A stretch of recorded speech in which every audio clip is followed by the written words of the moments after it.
kadib howlgallo lagu baacsanayay maleeshiyaadka argagixisada ee al-shabaab ee ciidanka xoogga dalka Soomaaliyeed ay ka sameeyeen deegaanka Awdinle oo qiyaastii magaalada Baydhabo ee xarunta gobolka Baay u jirta 30 kiiloomitir ayaa waxa ay ku dileen tiro ka tirsan maleeshiyaadka argagixisada ee al-shabaab.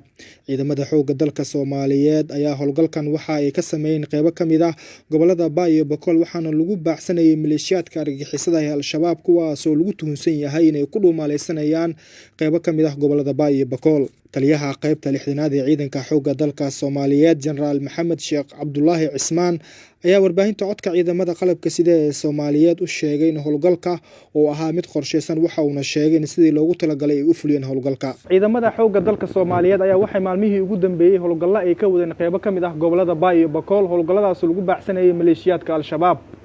Arfaad Axmed Nuur, warbaahinta codka ciidamada qalabka sida ee Soomaaliyeed, Bakool.